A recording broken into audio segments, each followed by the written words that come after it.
taking on the Miami Heat. But what caught my attention was a post of LeBron's on social media of what he does every night while in the Orlando bubble. He settles down with a nice, refreshing beverage and fires up a game of Madden. So we had to give him a shout-out and wish him good luck. Hey, good luck to LeBron and the Lakers. What a great final taking on the Miami Heat. So he and AD taking on Jimmy Butler, Tyler Hero, what do they call it, buckets? What a great NBA final. Hope you guys have a blast, and LeBron, keep playing. We love it.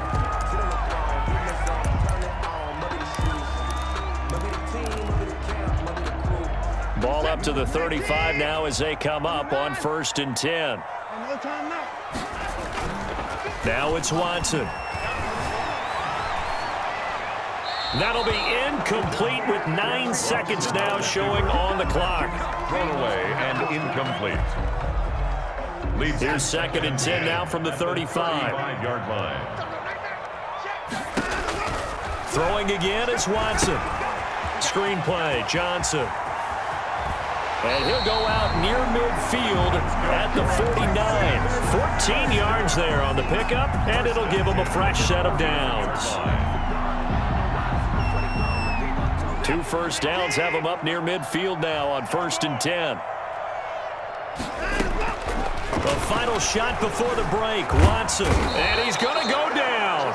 Couldn't get a throw off with the pressure. Maybe that was for the best, as that brings us to the end of this first half of play. So we've reached halftime in a wild first half. We'll take a minute to catch our breath as we send you to our EA studios in Orlando. Here's Jonathan Coachman with our EA Sports Halftime Report. And ready to get the party started for the second half. It was an even first half, all tied on the scoreboard.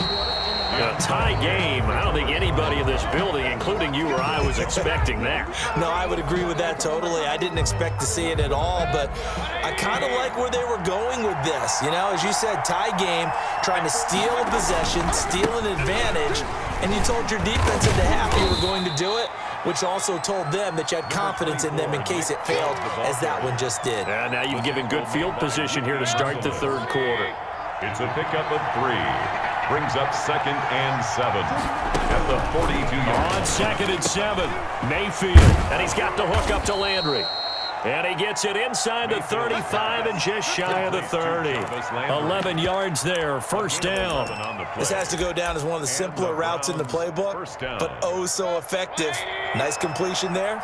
Keeps the sticks moving. 3 tight ends in the ball game here on 1st and 10. It's a pickup of 4, and it'll bring up 2nd down. Good solid gain on 1st down, about what you'd expect from the big guy carrying the ball. 2nd and 6 yards left on 2nd down. Mayfield hands it off to Chubb. Oh, he's got some breathing room. And he is into the end zone. Touchdown, Cleveland. Nick Chubb, 28 yards. And the Browns have moved out in front. Well, partner, that was another explosive run. And one thing I've learned in our time in this game, yes, the offensive line has to get a lot of credit, but for big runs to occur, the wide receivers have to block well downfield. And then you have to have a good guy carrying the ball too, right? Oh, without a doubt. You need that difference maker lugging the rock. The risk-reward of the onside kick. When you don't get it, the risk comes out to play, and here they gave up great field position. And that's the key to everything, because you're trying your best to press advantages when you have them, and field position leads you to that type of play calling. And whether you want to blitz or whether you want to throw the ball deep, those types of things, now that they've given up that type of field position, the advantage is switched to their opponent. Number 25, Olivier Vernon brings him down. 2nd down at 6 now from the 42. Flush to his right. He gets it to Cooks. He's going to go out of bounds, but he takes this one down just shy of the 20. That one a gain of 20 and a first down.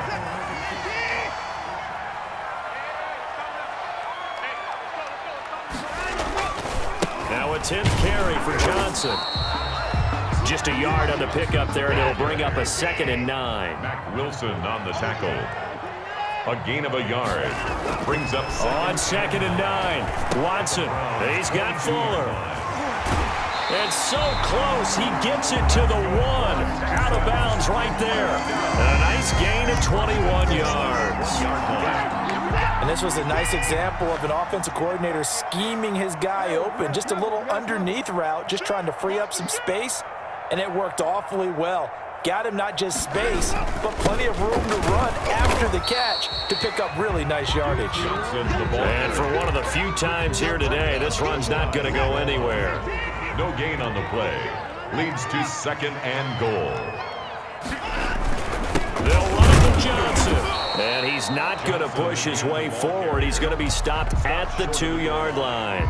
No gain. They're held again, and do we have a goal line stand brewing? It's 3rd and goal. About a half-yard from the end zone, 3rd and goal. They'll try to run it in. Johnson. And he's in for the score. Touchdown, Texans. Taking it in from a yard out. And the Texans are an extra point away from taking the lead. And he puts it through. Makes the score Texans 28. Browns 27.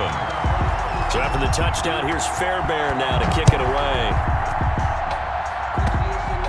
An incredibly short kick fielded way up there. And the tackle going to be made right there at the 25-yard line. At their own 25-yard line. The Browns drive about to get started.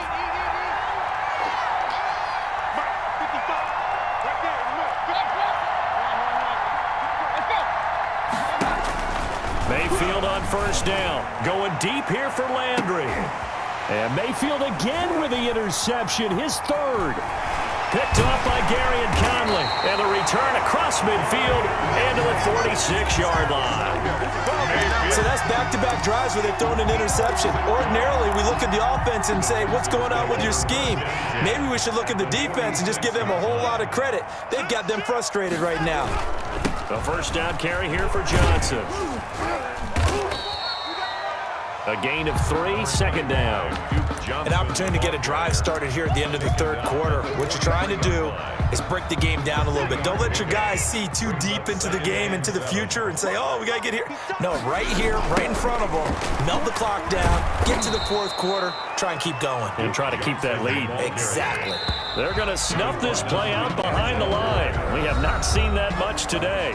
Back now in Houston, and we've got a dandy here. A 1-point game as we begin the 4th. The Texans on 3rd down. They've hit 2 for 4 thus far. This is 3rd and 11. Now Watson. Now they go screen. It's complete. Well, this is going to depend on the spot, but it's not a very generous one. He looks to be about a yard or so short. They'll get 10 there, but it leaves them just short for 4th down. And no move to get the offense off the field. They'll stay put on 4th and 1. They run. It's Johnson. Look at this. Middle of the field. Oh, no, he lost the football. And this is picked up by the Browns. And not much on the return there. He'll take it only up to the 9-yard line. I know when you're looking at the scoreboard clock, we're getting near the end of this game, but they were in what was really called 4-minute offense, and that's practice, meaning taking care of the football, taking time off the clock, not giving them a chance to come back. The bottom line is, what did I say in the beginning? Taking care of the football. That didn't happen. Didn't do it. A costly turnover.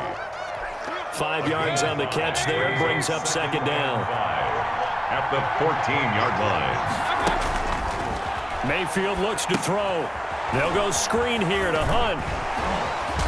And able to get this one out just shy of the 25 at the 24. Complete. It's a 1st down on a gain of 10. It's a gain of 10. And here we are in the 4th quarter, partner, and watch them drive for what would be a go-ahead touchdown.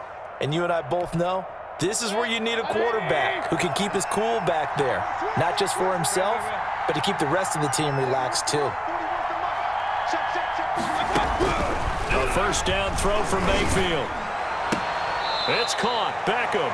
And he'll be out of bounds right at the 40. Another nice gain, 16 yards there at a 1st down again.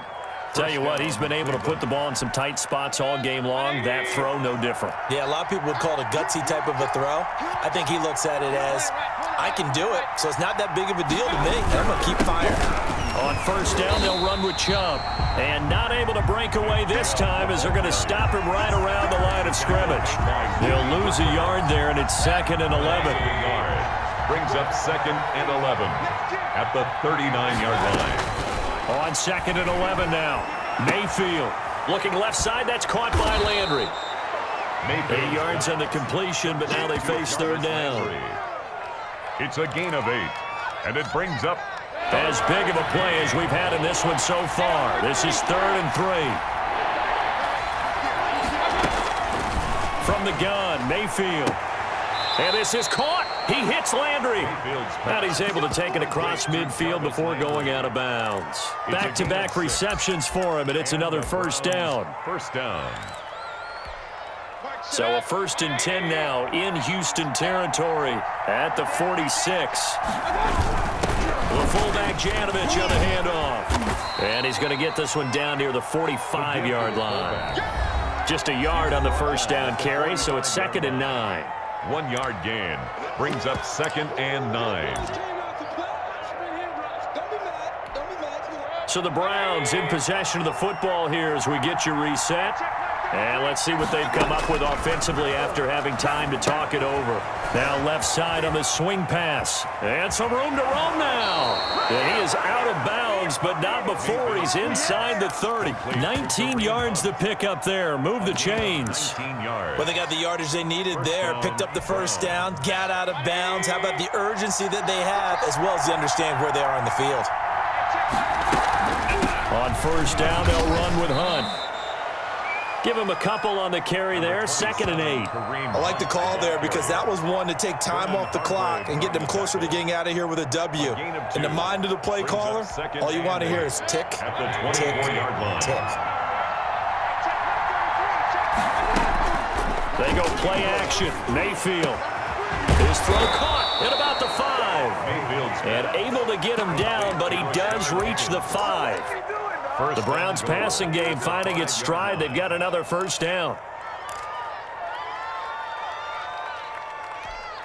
It looks like a jumbo set with 3 tight ends here for 1st and goal. They'll run with Chubb. He takes it across for the touchdown, and they've taken the lead late in the final minute of the 4th. Wow, wow. Wow, I know it's a never-say-never situation, but to me, that looks like that's the one that's going to finish them off. The score that puts them in front here late, but not. You got to rally your kick team, don't you, and say the last thing we need is a big return. And what happens is guys get overeager, get out of their lane because they're so excited they want to make the last tackle. You mess up, could come back at you a long way. Taken about 7 yards deep. And it's a pretty good return here as he'll get this up to the 29. For 1st and 10 at their own 29-yard line. Houston's offense already at the line, set to get going. They're down here in a 1-score game. At the time, it's a factor, but it's not a huge factor right now, is it? It's really not, because this amount of time gives them a chance to run their offense, to go through play sequences. And this is what they work on every week in practice, usually on a Friday. They go over this type of a situation, late game situation. What are we going to do when we have the opportunity? They've called these plays a bunch of times. Now's their chance to execute them. Yeah, they have the opportunity now. Here's the execution. That was an interesting look there because as soon as he got outside the pocket, I thought he was going to take off and run for yardage. But what often happens now with these quarterbacks who can move, defenses want to try and keep bodies in front of them, and I think that discouraged him from taking off and made him try a pass downfield that fell incomplete. Now the Texans will burn the first of their timeouts as the clock will stop with 21 seconds to go in the football game. Down 7, and they've got to go for it here on 4th down. Here we go with Johnson. And he'll be out of bounds up near the 45 at the 44. They keep the game alive, at least for the moment, as it's a 1st down. He's been tough for this defense to handle, over 100 yards. You kind of knew that they were going to him on that play, didn't you? They certainly did. That's one of those situations where you simply say, my best runner over my best blockers. Let's go ahead and pick it up. And I don't care if they know it on the other side. Here we come, and they got it done.